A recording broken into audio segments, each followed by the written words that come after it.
My family is a true grapes of wrath story. This is in the face of my dad telling me my entire life, whatever you do not start a wine brand. And he goes, don't do it. If you try and sell through grocery stores, you're competing with Gallo and Constellation and these huge wine conglomerates that own the shelf space. You'll never be able to compete with them on price. You'll never get the shelf space. Don't even try it. By the time the election was there, I was doing over $20,000 of sales a day.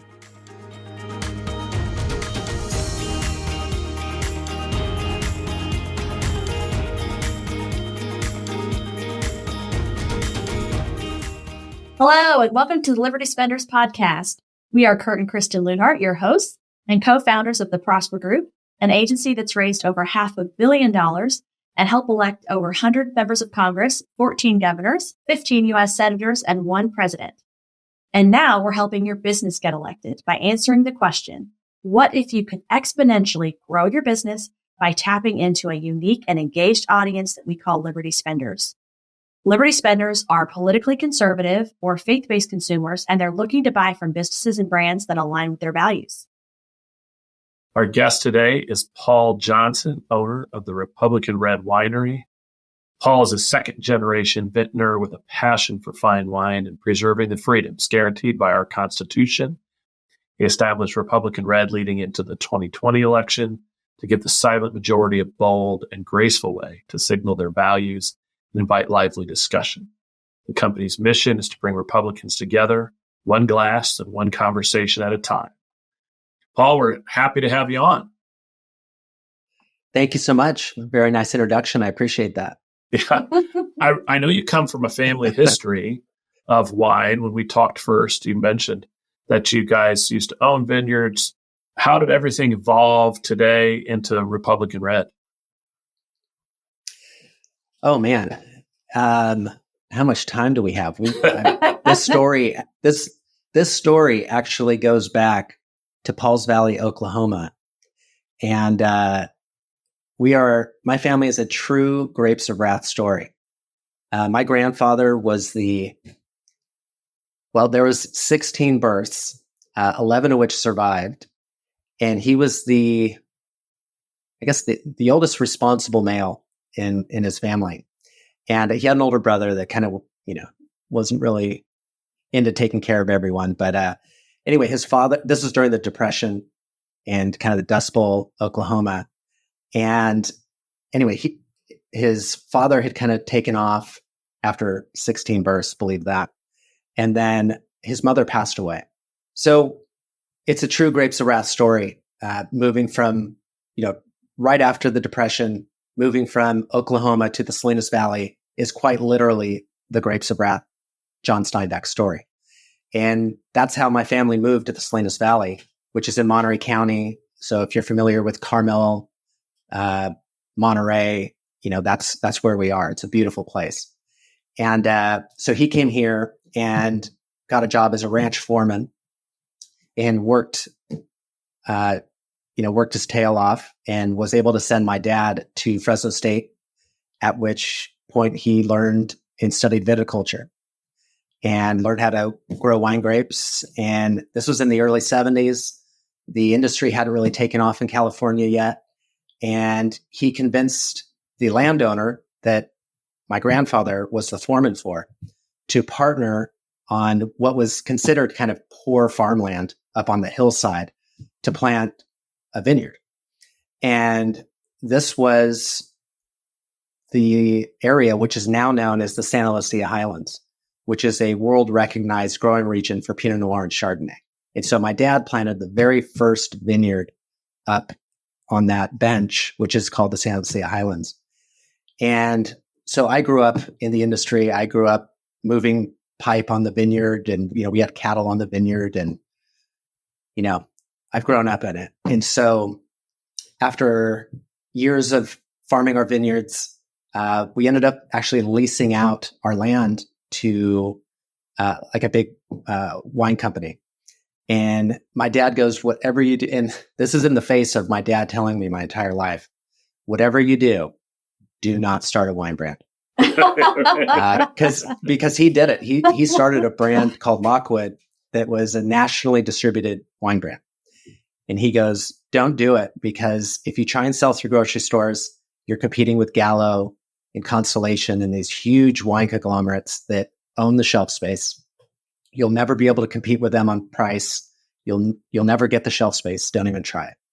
And if you try and do kind of the tasting room model where everyone comes to you and you stay small and boutique, then you're limited in size by how many people are walking by. And, that's also a major struggle. But the opportunity that I see and that I've seized on is, we can kind of take it for granted, but e-commerce is a fairly new frontier, and especially in the wine industry. And so I decided, instead of building a wine brand, and if you think about most wineries you come across, they are all about themselves. It's all about the place that the winery, this is a Napa vineyard. It's very much focused on the place where the grapes are grown and the pedigree of the winemaker, let's say. To me, that in the vast, vast, vast majority of wineries are all like that. So I thought to myself, well, what's the point of building something and doing something aligned just like everyone else? I'm going to make this a purpose-driven brand. And I'm going to find people that have a common passion, and then I'm going to build a brand around that. And so what do? You look inside yourself and go, well, where are my passions? What would I want to see? And I actually first came up with the Republican Red idea in 2016 during Trump's first victory.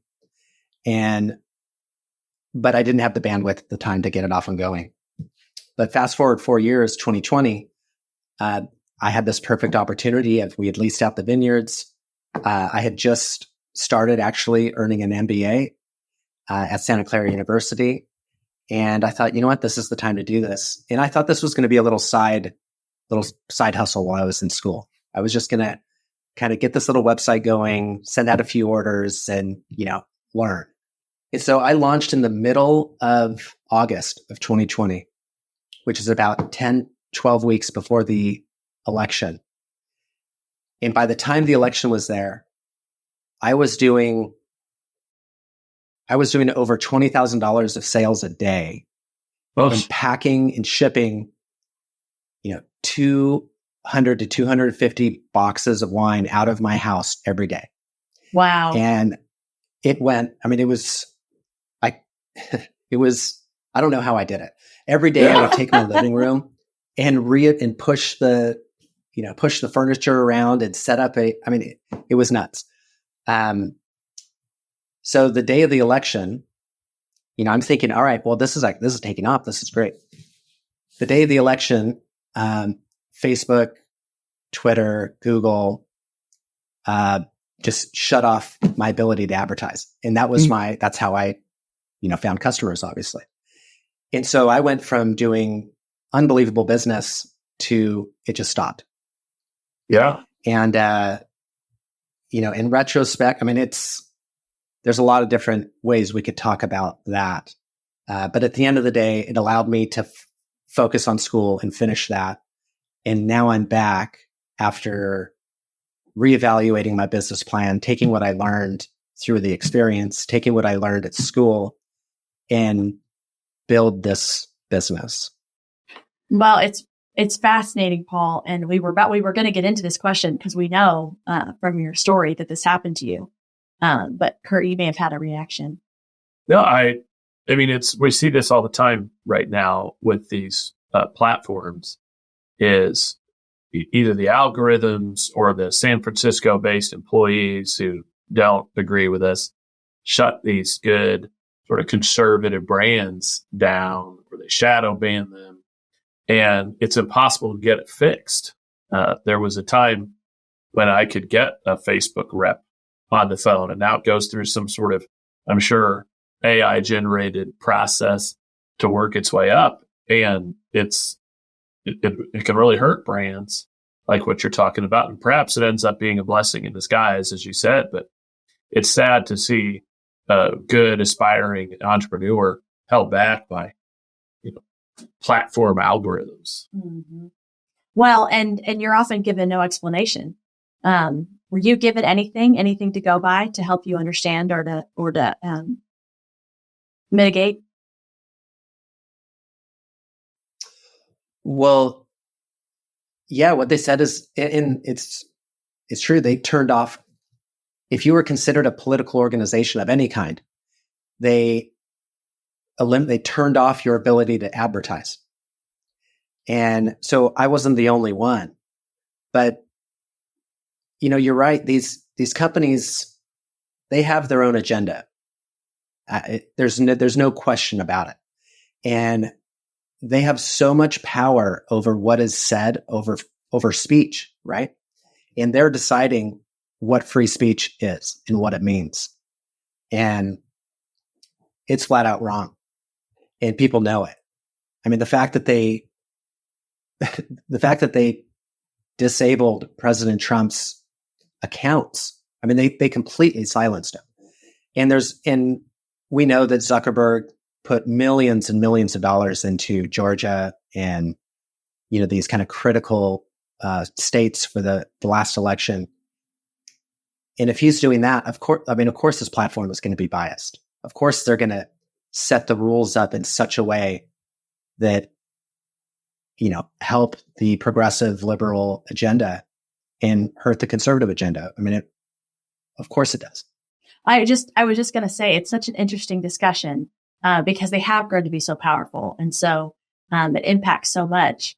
And yet at the same time, as business owners, we also have that perspective of, okay, their platform, their rules, their policies. And so it's why what you're saying is so important for business owners to hear, which is we have to be cognizant of that and make sure that we are protecting our brand and making sure that we're protected against cancel culture, that we own our customers, and that we're taking steps so that we can be the masters of our destiny and not have so much in the hands of other people who, especially we know, aren't necessarily motivated to be on our side all the time. Absolutely. And thankfully, there are plenty of other places to go. And thankfully, Elon Musk has emerged as a fighter for free speech. And overnight, Twitter all of a sudden became a place where they weren't policing in the same way. They weren't kicking anybody out who disagreed with the government's position on vaccination or didn't support the left-wing agenda. I think ultimately that kind of censorship is probably what drove Elon Musk so much to get involved in Twitter, now X. It did. And what's great is, Elon has also made it very clear that he's not going to censor that on the other side. And so even on the heels of the RNC convention and pushback of or his assassination attempt and calls for Elon to censor what people felt like was misinformation on the other side, he came out very strong and said, no, we support free speech, and that's how we're going to be no matter what your policy or position. And that's amazing. And it's a beautiful thing to see. Yeah. Well, it's cliche, I suppose, but freedom isn't free. If you want free speech, you're going to have to be willing to allow someone to speak who you don't like their message.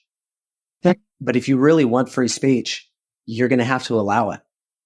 And that's the price of free speech is maybe there are people that you really don't believe in them. You think it's, it can be painful to hear. It can be violent to hear. It can, but whenever you draw a line on what can and can't be said, you are limiting ability for people to speak. And then that line starts to get drawn in and in, for the sake of public safety or for the sake of decency. And the cost of doing that is freedom. And, as long as people are, it's not to say that there aren't lines that should be drawn somewhere. Sure. But as a society, that should be an open discussion in something that isn't taken lightly. Absolutely, because to your point, the slippery slope is dangerous. It starts with some, certain types of content. Then before you know it, you're not allowed to confront the government narrative on whatever their policy of the day is. So, right. But now we're, I'm sure, about to enter a new era of excitement behind Republican Red. But I have talked to a few people over the years who've gotten into the alcohol and wine business. And I had one person I was talking to say it feels like it's run by the mob. It's highly regulated. There's all sorts of like people you need to know. It's a tough space to be in. Has that been your experience? I mean, you grew up in it, maybe you know all the secrets, but what's the industry like?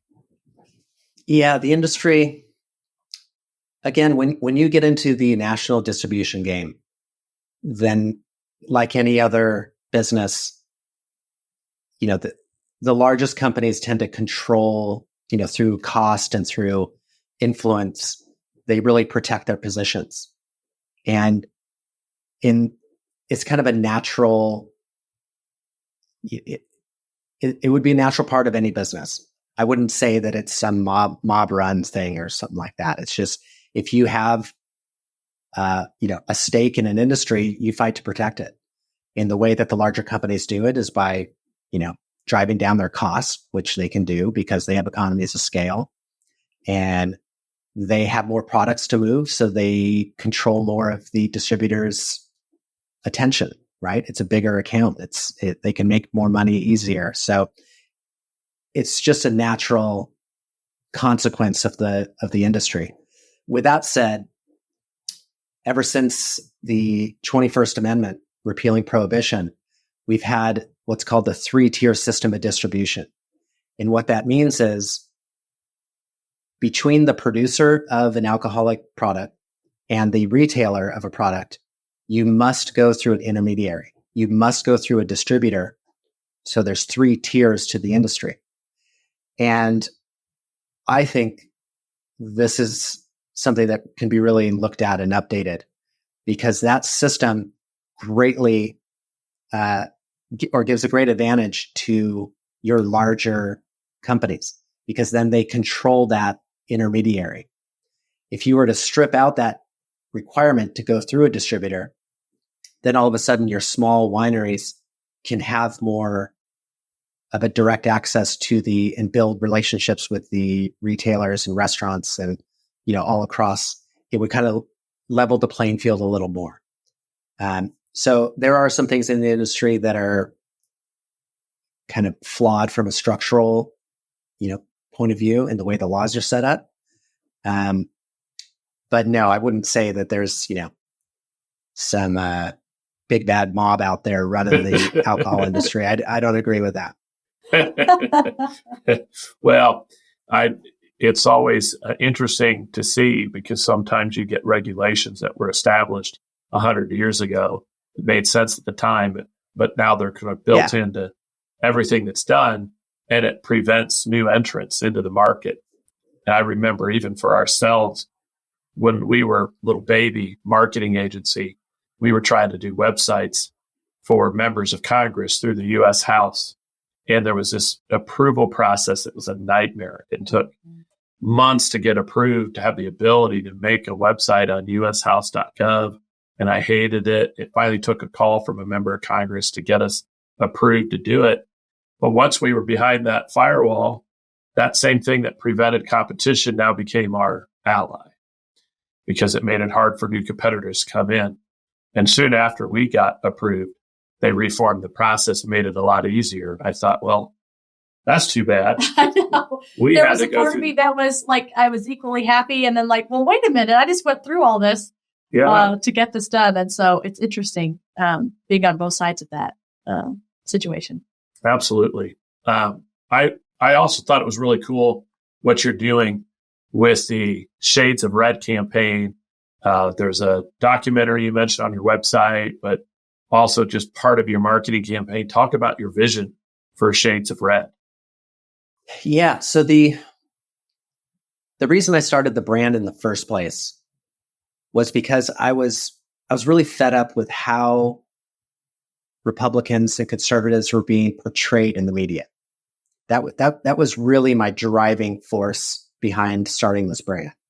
Yeah. And I felt it was, I mean, I knew what they were portraying about, basically we're all a bunch of rage-filled, heartless bigots is basically how they portray Republicans and conservatives.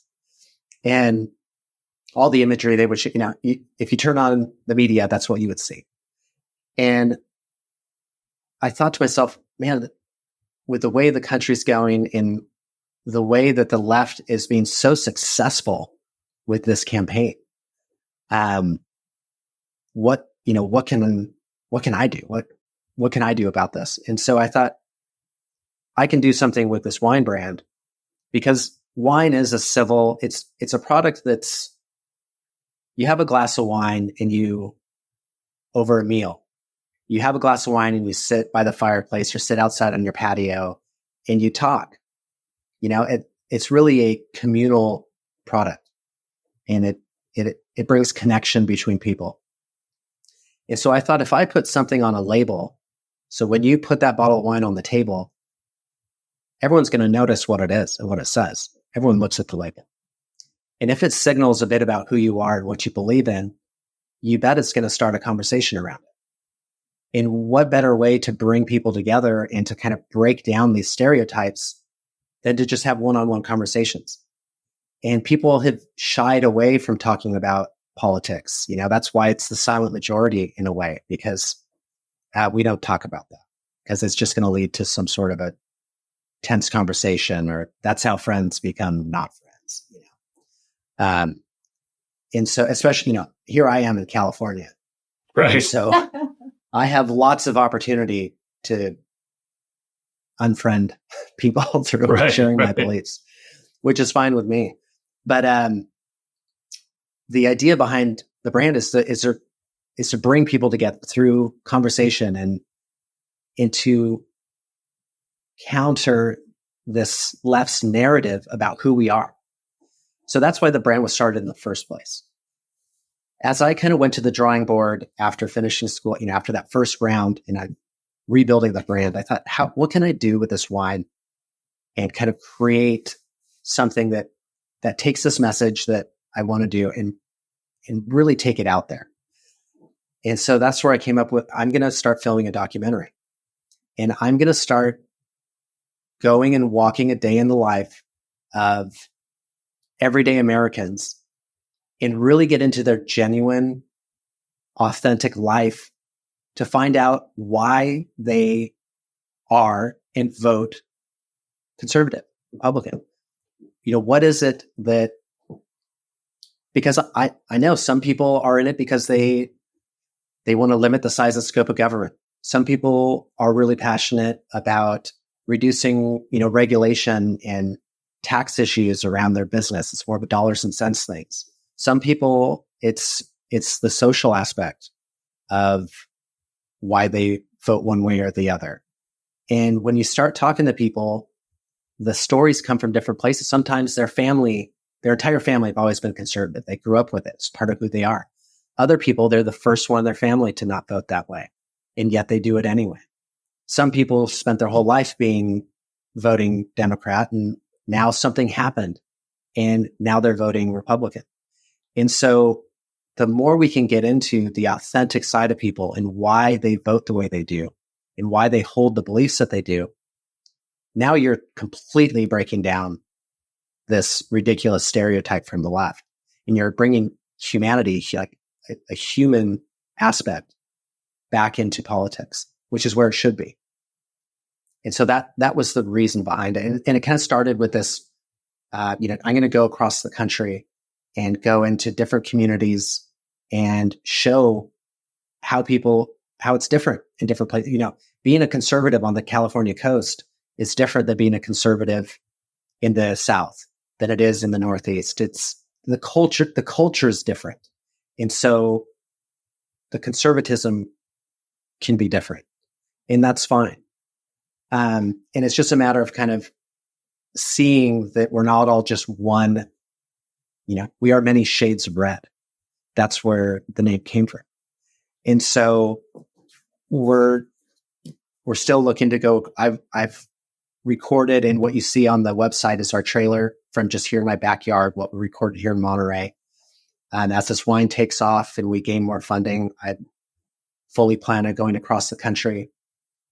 In the meantime, we have little kind of social media clips that we're looking to do where people go on and just claim their shade of red. Like my shader, a 1-minute clip of explaining why you vote Republican. And that's very powerful because it's authentic. It's who you are. And there's nothing more powerful than being authentic and real. Well, that's said beautifully, and it sounds like an amazing project. So I'm glad you're doing it, and the passion that you have for it really comes through. And so I wanted to ask Paul, was there any particular politician or influencer who really inspired you to become a Republican or to get this passionate about it? I'm one of those people that grew up in a conservative family. So these values have always been, we're a farming family. So shouldn't be too much of a surprise that, we're conservative Republican family. But I wasn't always engaged, right? I grew up with the values, but politics were like, too big. It's too far away, right? Even just in California, point they have Sacramento, to become our own, no matter what, right? Yeah, and as a younger man, it was I'm going to spend my time doing other things that are better for It just wasn't in my face until really the left's attacks on Trump were just so egregious. It was so blatantly obvious to me that this was just a power grab in an abuse of the media. It was so obvious to me. And I thought, man, if this goes unchecked, we're going to lose our country.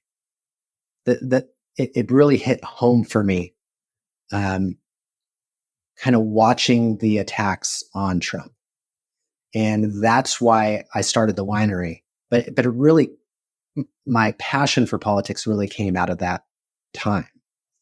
And even then, even in his first term, some of the things he would do and say would, kind of make you cringe a little, like, oh man, did you have to say that? Oh, did you have to do this?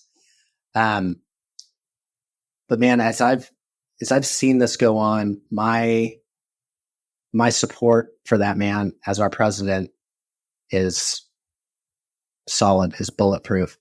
I mean, seeing how he's taken this onslaught for a decade now, and he's been unwavering. It's inspiring. If you've been watching this and it doesn't make you think about the role of politics and the importance of it, I don't know what will. Well, it certainly showcases the level of commitment and dedication that he has. And people can have all kinds of theories and assumptions about why that is. But I tell you what, there's very few people who would be able to remain that committed and that steadfast in light of how much, like you said, he's been going through. At some point, it's like you just think somebody's going to throw up their hands and say, "Oh, enough! I give up. This is not worth it." And so I understand what you're saying completely. I know you work a lot through local organizations, sometimes Republican groups. How can people partner with Republican Red or work together with you on your project, both the wine and the shades of red? Yeah. So the silver lining, I guess, in the fact that social media has been such a pain to work with. And when I say social media, I mean Meta and Google and the big ones. The silver lining there is I really had to rethink my marketing plan. How am I going to reach people? Because if they can just decide to turn me off, what's going to stop them from doing the same thing this election, right? I can't rely on them. And, moreover, I don't want to give them my advertising dollars. Sometimes it's sometimes it's a necessary evil, right? Like, you're kind of stuck with what you have, but the silver lining here is I went back to the drawing board and I thought, how else can I get the brand in front of people? Because once they see the brand, they love it. The next question is, well, is it good wine? It's, and then if they can taste the wine, they're hooked because it is excellent wine. I've spent my life in the industry. This is not a gimmick product. It stands up against any other $27 bottle of wine. And so I went back to the drawing board and said, well, how am I going to get this out there? So what I did is I thought, why don't I just contact my local GOP and others in the state, county central committees, because they have the emails and contacts for all the Republicans in the county. And I thought, instead of giving the advertising dollars to Meta, why don't I just give it to them? And I will make a donation to their organization and give them the marketing materials so that they can just let their customers know about Republican Red. And the product is perfect for their people. They're the members of these committees and in Republican organizations obviously love the product. And the organization makes some money in fundraising leading into this incredibly important election. And so it just really made sense. And so I'm across the country in different organizations, and they just send out a code. Like, for instance, Maricopa County down in Phoenix area. All of their members, we have an affiliate link. So anyone that links through that to our website, Maricopa gets 15%. I make a donation to Maricopa for 15% of the sale. And I do this across the country. And, it's a donation. It's not something I can write off, but I already know I'm going to be spending 25% on advertising to acquire customers through other channels. So why not give it to the place where I want the cash to go anyway? And so that works really well. It's a lot of work to get them, each county or state organization in. It's actually fairly easy and quick to get it set up. The hard part is getting in touch with the decision makers and to get them, to get the actual agreement to come on board. But I have, a couple dozen of them at this point. It works really well. So I'm just trying to get the word out there so people know that we're here, and that they can partner with Republican Red to raise funds for whether it's whether it's a county central committee or a state GOP or any other kind of Republican or conservative organization. We can partner. We can create special labels. If it's a large enough organization and we're going to be moving enough product, we can create special labels and, really do a collaboration. We can sell wine if you're having big events, right? You're going to be serving wine anyway. Why not put a bottle of Republican Red on there? We'll work a deal with you. So that's how I'm trying to get the wine out there. It's a great idea. And what you're describing, is just you're changing a little bit of your marketing strategy, your channel, where are you trying to acquire customers? And it's amazing because it serves multiple purposes, right? You have better ownership of how that's going. You're directing your dollars into a place that you feel does more good, that's more efficient, and you're driving value for the end consumer. So in your example, where you're going to these county parties, it's great. They're in their target audience. And for anyone who then wants to purchase, knowing that is going to help something that they believe in. It's a huge motivating factor for consumers. And it really serves to reinforce already your brand messaging and your alignment. So I think it's amazing. And the potential, as you shared, for these labels, I think has tremendous power for you as you go to market and expand beyond where you are right now. And I think you make an important point about quality, right? It's people might be attracted to you because the brand's Republican Red, but they'll stay your customers. They drink the wine because it's good. That's right. That's essential. No one's going to continue buying wine they don't enjoy drinking. Right. So you have to have, there's one thing about differentiation, which is really important when we talk about this for this audience. But yeah, just like in anything, your product or service has to be fantastic. There's no shortcutting there. Yeah. What I found, so my wife picks up the phone and calls every one of our customers and makes a personal connection and says, thank you for supporting us. And that touch is not out there in the world. So when you're selling something that is based off of your passion and based off of, it's a values driven product, personal connection, and bring it back to, the humanity. Like we're a small company that is growing and trying to make connections, trying to make it in this world. So when you can make a connection, a personal connection with your customer, man, it makes all the difference in the world. They see who you are, and they are so much more willing to buy from you again. Because exactly, man, they care, they're accessible, they're real people. And, that's been really successful for getting kind of lifetime value, for getting people to come back and then they go out and tell their friends, man, they actually called, the owner of the company called me. Right. And, it says a lot. Yeah, it does. That personal touch. You're absolutely right. That's another differentiator, right? To your point. Yeah. No one's calling them from anywhere else. I get very little personal touch from any real vendor anymore because we're also hooked on digital. Maybe I get an email that claims it's from the owner, but to get a personal phone call, that's a big difference maker. And it'll really help you with your partners in these local organizations that are pushing your brand.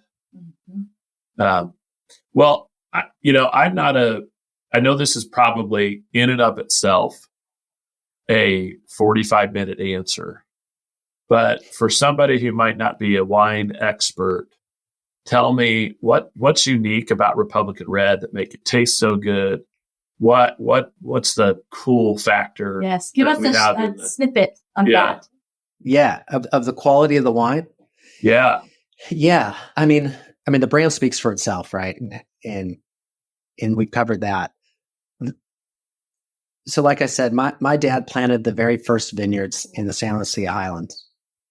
And, why is it that the San Lucia Highlands makes world-class Pinot Noir? And something 60 miles, south or inland can't replicate the same quality. And there's a term in the wine world. It's a French term, and it's called terroir. And there's a reason why we've been growing wine grapes in California. I mean, if you can look back to the first vineyards, maybe it's 100 or 200 years. But really, the industry's really got going in the 70s. So a vineyard lasts about 30 years. So we're only on our second or third iteration, planting of a particular site. And what that means is we haven't had we're just learning where things grow really well. As an industry, we are maturing and realizing Napa makes great Cabernet. People know that. But they're also learning that Paso Robles also makes great Cabernet. We know that the Monterey County makes outstanding Chardonnay and Pinot Noir. And my dad happened to be lucky enough to plant those varieties here. And so we know that this is where great Pinot Noir and Chardonnay come from.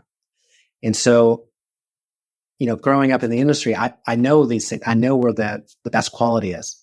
And so that's where I get the grapes. That's where, and it starts with, if you want to make great wine, you have to start and have greatness at every level of the production.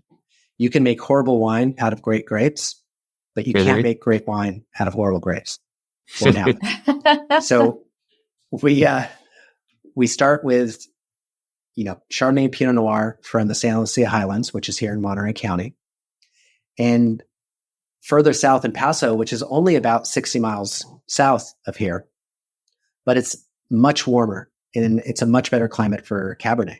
So I source our Cabernet from there. Mm-hmm. And the wine is fantastic. It's, we aged them in barrels. We've done all the, without, like you said, without getting too technical and down in the weeds on this, we're professional. I've spent my lifetime in the industry. We know what we're doing. We make excellent wine. And, for those that are still a little nervous about, pick up a bottle. You know what your favorite variety is. Pick up a bottle, try it. And, I promise you'll come back for more. It is outstanding wine. Yeah, you were showing us earlier about the 45 to 47 bottle. And that seemed really awesome. See this right here? To celebrate our 45th and soon to be 47th bottle. Yeah. Oh, yeah. Yes. That's a perfect celebration of what's about to happen here. Yeah, exactly. And we also have for those that like sparkling wine, we have a champagne, or it doesn't come from Champagne in a region in France. So we call it a sparkling wine here in California. But we have a wonderful sparkling wine that's from Napa Valley. And it's got our little logo, our elephant logo on it, but it's got Trump's hair on the on the elephant. And so we have a little celebration of Trump with our celebration sparkling wine. And we're actually in the next week, we're going to have a big announcement. We're creating a limited edition. So I have this wine that's it's aged 10 years, and I have a few cases of it. And what we're doing is we're creating a very, very special label and putting gold foiling on it. It's going to be really beautiful to commemorate really that heroic moment with President Trump. And for those that want to really kind of celebrate that moment and have something to put on display for supporting that man, we're gonna have that out in the next week or so. So I'm really excited about that. Yeah, that'll be a collector's item, I'm sure. Yeah, it's really special. And you are celebrating a special moment there. Yeah, historic. Yeah, truly historic. So we're down to as we finish the podcast today, I want to do a couple of quick questions. I thought, let's do 90-second pitch for Republican Red to our audience. Give us your slickest, most exciting pitch for Republican Red. All right. Well, Republican Red is wine for the right side. It's for proud Republicans who want a bottle that reflects their values. And so you go to republicanred.com. It's only available there. You buy whichever bottles you want. We have our standard bottles, which is kind of our Republican Red that you have right here. And then we also have the kind of special 45, 47 type bottles. We have a Second Amendment celebration bottle.